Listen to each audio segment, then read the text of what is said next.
So Print Hustlers, Bruce from Printavo today. We're in Columbus, Ohio, checking out Tonic Studios. Let's take a look. Hi. Hey! Hey! I'm Sarah. Sarah, I'm Bruce. Nice to meet you, Bruce. Nice to meet I feel you like I too. know you from Instagram. You rolled out the red carpet for me. Whoa! Nice I'm Natasha. Natasha, Bruce, nice to meet you. Hey, I'm Steve. How are you? Nice to meet you. I'm Natasha.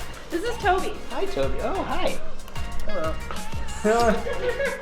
This is a really cool, like, retail or showroom. Yeah, we just use it so we have our printed samples, and then we don't really do any retail, so this is just all our printed samples. Oh, okay, got it. Yeah.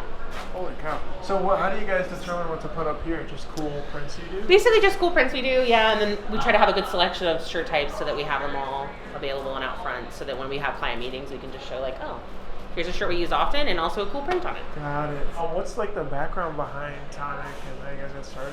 Oh boy. She's one of the That's a owners, long, Natasha. Long story. but Yeah. I'm pretty quick about it. Andrew's out there and he can talk all day.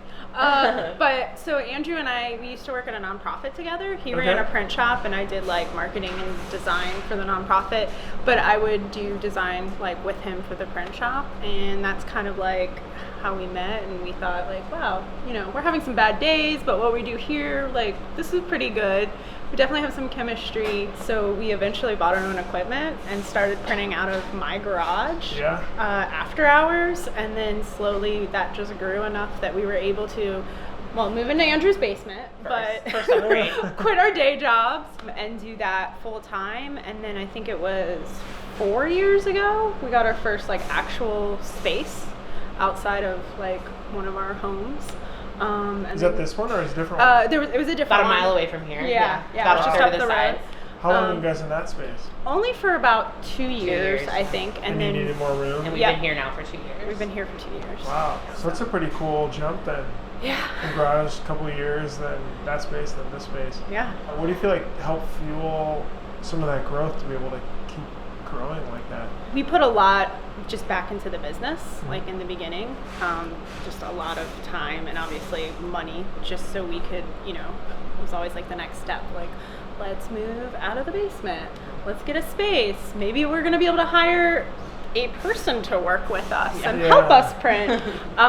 So that was just kind of some of the motivation, and we've been really fortunate. Like, Columbus is kind of a really booming small business market, and we just, I think, caught a lot of other businesses when they were starting out, and they've grown with us. We moved out a lot. We did do retail A little bit in the beginning, and we moved out of that completely and onto 100% custom work for small businesses, and I think that really helped us grow. From that, it was just word of mouth. Focusing, or you didn't feel like the retail wasn't profitable? It just wasn't profitable for what we did. It was we had a give back component to it, and we tried to partner with nonprofits, and then we realized that we could help nonprofits by just printing custom shirts super affordably, and that they could just use their end to sell them. And then that just branched out to lots of small businesses. Yeah. There was just so much demand for just to like print tees for people versus like we just didn't have time to figure out like a shirt to print and how we're gonna market it, and so I don't know. Interesting. Hey, this is Bruce. That's Bruce. Hey. Who's this guy? I'm Steve. Hi, Steve. Didn't I say that his name was Steve and I totally guessed it? Hey, good to meet you. My name's Andrew. I was like, dude, what if Bruce didn't show up and he sent some guy and it's like, oh, hey, Bruce, and you're like, oh, I'm just Steve, and we're like, what are the chances? I am also Not to imply that you're just Steve. No, I am. It's fine. So, do you guys feel like you've grown a lot too off the campus? Yeah, or is it more interesting. small business? Or? It is more small business. Yeah. I mean, we don't really do anything officially like for OSU. I think we've had some odd events here and there that But like students on? Not because a lot of it's sanctioned. No, get in there. No, you don't want me on camera, for real. a couple organizations. Sure. I mean, obviously, I think having a school like OSU, but also Columbus College of Art and Design, other things that are here locally, that's helped sort of the network, the people we know who then know people. But I mean, we do some contract printing, and some of those clients are printing OSU. Yeah. Got it. So It's like they're the ones with licensing for those sorts of things. So those. yeah. But we have like a really thriving food and alcohol scene in Columbus, and those are our biggest clients. Really? Interesting. Yeah, and because they're wanting more boutique style stuff. It's not about, I mean, they do get high volume, but they want really nice boutique style things that they I've can seen a sell. lot of breweries so far. Yes, there are a lot of breweries, and we print for quite a few of them. Yeah. Yeah, we just saw the White Castle headquarters. Oh, yeah. Whoa.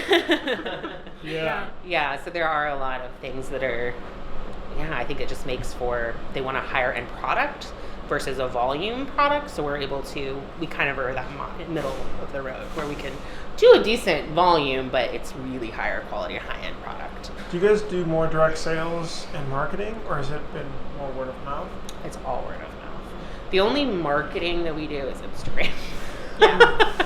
And so we've played around doing fun things on Instagram. So this is really cool that you guys set this up. How did you guys decide how to set up a showroom and like what you wanted to put on the walls and everything? That came from their last space because our last space was one giant room. So it was our dark room, it was our printing space, it was our meeting space. Yeah. And so we had to turn the lights off when people came in. Yeah. So we knew that we needed a separate place to be able to just have that, so to show the samples and keep them out all the time versus like putting them away every time. And also to attract, some larger size clients. And this space, we actually looked at it before we moved into our first space, but at the time it just seemed like so scary to, it was so big and rent was so expensive. And how many square feet is this space? So this is over 3. How many? 5,500. But originally we didn't take the space, so the distillery next door did, and they just stored their bourbon barrels in here. So it was floor filled, and everything was painted bourbon barrels. The gray dark color. And they needed more space and moved out, or they're like across the street now where they store. Place. Yeah, they have like 10,000 square feet over here now. Something like that. Yeah. Maybe we can move over there when we move out of here. Yeah. Maybe. Smelled good. That smelled really good. Very cool. Yeah, I love this. I mean, this entrance and the glass on the side it creates a cool vibe with the lighting on top. It used to be like a total turd, right? Like it was. We put the little cave. in that's kind of a disaster. And painting the wall. And then it's nice. We're probably gonna outgrow the office area. Yeah, is this where a designer is? Yeah, this is where I sit and I just do lots of stuff, production stuff, management stuff, and then the owner's right here, Andy and Tasha. And that's one of our main designers. Do you guys do poster prints too, or those? So we don't do that, but our good friend Jess at Upright Press does a lot of flat stock stuff. So pretty much everything up there. Yeah. Nothing as elaborate as all the other stuff. We're not really doing it for clients, really for ourselves. If we do anything for printing. Sure. One thing I'll say about Printavo, like you guys really want people's feedback, and I think that's awesome. Like, I don't know. Yeah. I don't understand why other places aren't as open to getting customer feedback as you guys are. Thank you. Yeah, show us around the like flow of the shop and everything. And we moved in here 2 years ago, and we just dropped new equipment. And we went right to work. Like we never took the time to really lay it out perfectly for us. So 2 years after the fact, we're now trying to figure out like what can we do to better organize this place. So we've got a bunch of tables coming. And, dude, I don't know. Like we started in her one-car garage, and then we moved to my basement, and then we moved to like 1,800 square feet up the street. And we were like, man, we'll never fill 1,800 square feet. And now we have 5,500, and we were like, we'll never fill 5,500 square feet. And now we're like, dang, we've got 1 year left on this lease, and we've got a 3-year extension option. But like, I don't know that if we signed 3 years, if we would actually stay. Like, I don't know that it can handle, if it can really.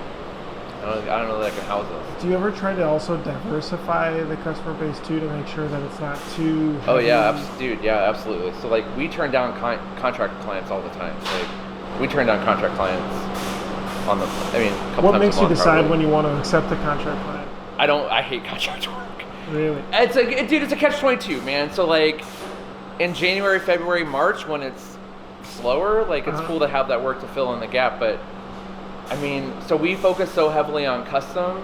What we found out is that we're just better at printing than we are at marketing or, like designing our own stuff. Helping clients who want to come in here and they need someone to guide them and really help them get exactly what they want. That's exactly what we're good at. So like the guy that started Homage, Ryan, he's our biggest referral for everybody. So he probably sends us 2 or 3 clients a month who they want high-end custom work. So like that's really where we thrive. But like, what determines you to say, okay, hey, we'll take on this contract client? Is it like more of a price thing, or is it? No, like we just don't want to do the work. Like contract work, all it does is suck up your resources, and like you don't make shit off of it. And I know that that's like probably because you can't help mark up the garment too, and because what? No, we don't ever mark up product. So that's another thing. Like we kind of get our friends who are in the industry don't agree with that, but we don't mark up product just because we bought it. Like we'd rather make our money off of the printing of it. Interesting. And I think that there's no better way to build a rapport with your client than when they say like, oh well, how much is that? And we're like, oh cool, yeah, like we'll show you. It costs us $4.69, and in turn you pay us $6 to print it, instead of the guy who's selling you a $4 print but the shirt at $6.69. And like, you know, when people are comparing those two quotes, like it might be the same price, but ultimately, like when you tell them you're basically paying $2 just for them to buy that shirt, like all of a sudden people are like, oh, what? Got it. That sucks. Do you feel we like just do all in, upfront, no bullshit pricing. Right. We will never. Well, that's just the way it works. Do you feel like you bake in more of that price though on the print cost side instead of? Yeah, everything's built in. Absolutely, absolutely. So if it's they like come that to price is higher, but obviously not marking up the garment. Yeah. So like our print costs will be higher. So we have people who bring us quotes and they're like, oh well, they're gonna print these for $4 a shirt, and we're like, yeah, but they're charging you $2 just to buy it. So like, I'll just be honest and tell you that we pay $4.69 for that shirt. I mean, I can tell you these numbers because we had this conversation literally the other day. Like, we pay $4.69 for the shirt, and we're gonna charge you $6 to print it. So the other guy's gonna charge you $6 for the shirt, and he'll charge you $4 to print it. And like, ultimately, it's really the same price. But like, we're just being honest and upfront with you, and like, not screwing you. I mean, maybe that's a harsh way to look at it. Like, that's the industry standard to mark up garments, and that's fine. But we don't want to do what the norm is. But the end price is the same compared to your quote versus his quote then. Yeah. Okay. Yeah, it might even be the same price, but like people trust us right off the bat. That makes sense. Like there's no better way to build rapport with your clients than to just be honest and upfront. And I mean, like we'll show them anything. I mean, we've had people who are coming in and they're like, hey, we need you to drop your price. Okay, I had this conversation 2 weeks ago. Like, dude, I can't drop your price any lower because contract client, like after everything's said and done, their volume has dropped. It just dwindled, right? So it's not even eligible for contract pricing at this point. But like, we want to help these guys, and you know, they're trying to build a brand, and I want them to be successful. So we've just been dealing with the fact that their contract orders have been maybe 12 pieces. And, interesting. And so like, we just have to tell them like, I can't drop your price any lower because our payroll is $150 an hour. Actually, we just hired Allison the other day, so now it's $160 something. Like we were gonna make 88 cents a job after tax. I think that it's really great that you guys especially think about that and break it down as far as possible. Yeah, dude, and that's just our payroll. That doesn't even, like our electric bill is $720 last month. Right. Our gas bill in the winter is $600. Like our rent is almost $2,000. So what? I was just thinking that you said the electric was whatever that was like our rent at the last place. Oh yeah. I mean, how about that, right? Like our electric bill is the equivalent of what we used to pay just for the whole space. So we just started profit sharing. Like we just announced it this past Friday. Really? How do you set that up? How do you arrange it? Set aside 10% of the business for the staff. Like we've got kind of like a formula to figure out. Who gets what? Yeah. So they're like, who gets what? Because like there's tenure that goes into it. There's accountability. The number of hours worked. Like there's a lot of factors that go into it. It's hard to get your staff engaged in what you're doing when, you know, maybe they have the mentality of like, you know, they're just working their butts off but not seeing any bonus. Yeah, like not any sure. like huge result. Like not to say like their paycheck isn't like the thank you, right? Like that's what we're obligated to give them. Like that's the bare minimum. So if we're successful as a company, like they should benefit from it as well. Like that, it feels like that's our responsibility, right? To foster like that sense of engagement and like ownership and vested interest in what we do. So how do you guys do that annually or is it quarterly? Yeah, so like literally we just announced it on Friday. Yeah. In 2 days the deposits are hitting their accounts, and it'll be on a quarterly basis. So every quarter we'll take the profit, we give it a 30-day window to make sure that we're not having any crazy swings, unexpected, who knows what's happening. We'll cut 10% of it out and distribute it to staff. That's awesome. I really like that. I mean, Very we should take care of cool it, man. If we didn't have them, we wouldn't have a thing, right? Yeah. Like, and if we didn't have the clients that we have, we wouldn't have them as a result. So, like, how about just recognizing how valuable your clients and your staff are, and taking insanely good care of them? That's all we do, right? We typically get 3 or 4 new contacts a week from clients coming to us. We don't do anything to get work anymore. It just walks in our door. Got it. And it all comes from just taking care of people. That's Very it. cool. I like it. I mean, I think it's a great idea. What's going on over here? I'm just watching some like iPad stuff and some cool. Is this shipping? Printavo, right? So recognize the value in just using technology, right? So smooth, right? Printavo is awesome, and it keeps us organized. And when we moved in here 2 years ago, it was Tasha and I and Sarah and another guy that was a printer named Clay. There was 4 of us. And 2 years later, there's 11 now, right? Like, which isn't even that many. But like, we need everyone to have access to everything that we have going on. Is this like an OtterBox type of? Yeah, I don't even know. It's like cheapo off of Amazon. However, Mob Gear, what was that? Mob Armor. Mob Armor, yeah. dude. Yes, we got 2 of those. Oh, nice. What, on the dryer? Or so there's press? one on each of the control panels for the press. Okay, and I cool. literally just last week was like, I need to get another one. We're just gonna put it on the yellow protector thing. I don't know what that is. This is a uninsulated garage door, or garage. And everything, so like we did have contract work over here, and here, this is custom work pickup. Everything comes in here. Our UPS guy loves and hates us. Everything comes in here. We typically drop pallets. Like, we've had so much product coming in lately, like we're running out of room. So thankfully I've just been sending it. It's fleece season, right? So a couple hundred pieces of fleece is like a pallet. So anyway, like drop everything here. Everything's staged over this way. It looks total like chaos right now. We've got, I don't know, $2,000 worth of tables coming to like help us get this reorganized. How are you better reorganizing it right now? We've got muscle racks that are going to go just line the edges of the walls, like so that way we can just stack the things up high. And then we're going to get rid of all the generic stuff that doesn't really match. We try to get everything staged, ready to go, so that way printers just need to grab a call out or grab an iPad. They walk over, they find what they need, and like get right back on it. Like, we're lucky, dude. Our staff works so hard for us, and I think it's all part of like Tasha and I as owners, like we're here every day. Like, we are not absent owners. We employ a bunch of people who used to work for shops that have absent owners, and I mean, like Jordan, who is one of the press operators, or he's a printer. That's the difference too. Like, everybody here is technically trained in printing. We don't have press operators. Stock color inks. You would have went back that you would have been saying like more space originally, or we bought that dryer, and dude, it's the bane of our existence right now. It's just not big enough. So we're having spray outs because product is being stacked on top of each other. Like, I think if we had the chance to do over, like, we need to think bigger, because like if you're good at what you do, and like, you know, like I said, we've had just great growth every year.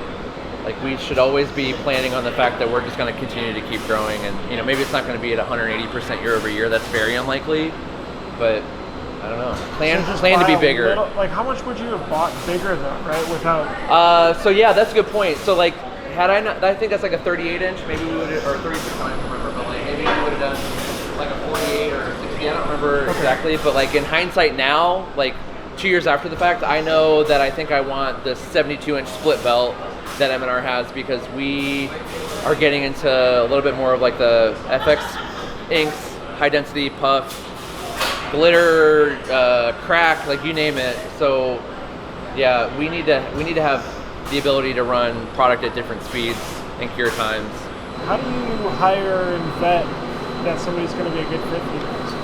That's tough. You know what? Like, I don't even read resumes, which is maybe like not a great idea, but I don't care necessarily about a resume. Like, I want to talk to somebody and get their experience, like what worked in a shop and what didn't, and like where do you think there could have been improvements made, and like just like you guys, man. Like, I want to know how we can make this place better. I'm not the one that's out here working every day anymore, which I do miss a little bit. Like, I hate being stuck in my computer answering emails. That's not fun to me. I'm a printer, but like I care. Like, I want to know how they can make things better. I want to know issues that they ran into, and when it's all said and done, like if they feel like a good fit, we'll bring them in for a test day and like just have them try it out. So what do you do for the test day? Put them through the ring. No, man, like just throw them right in the mix. Like, it's not a job shadow. Like, it's a like get your hands dirty, within reason, of course, right? We're not gonna throw an inexperienced printer on the press and botch all our jobs for the day, but like we want it to be just as good a fit for them as it is for us. Do you have to train for that, or you mentioned that some people actually studied printing in school? Obviously, that helps a lot getting going. Yeah, sure. Are there people that have been experienced, and do you have to train them for your role? You know what? I think a lot of it's I don't think that there's a lot of training necessarily. Like, it's probably different from shop to shop, right? Like, there's probably 100 ways that you can do any one thing. We just kind of have the way that we do it, and like we'll train them how we would prefer it, but it's not our way or the highway. So if they came from another shop and they had a better system over there, like, yeah, lay it on me. Like, I want us to be the best that we can. If I'm telling somebody to do something and it's wrong or there's a better way to do it, like, call me out. You're not hurting my feelings any. Like, I appreciate your dedication to what we're doing here. So you got the darkroom over here. You guys set it up on a tri-lock, or? Yeah, so we've got tri-lock. What are the things you're thinking about now going forward for the next year? We've got 10 months left on this lease with a 3-year option to extend, and I'm thinking, like, I think this place could hold us for maybe another year or two, but I don't think it would hold us for a 3-year extension. We need to figure out how many staff members we really need. I would like to say that our growth is sustainable, but like I question if it is, or at least organically. Like I said, we don't advertise anything. We don't even contact people. Like, it's very weird how much work we have that comes to us that we spend zero effort obtaining.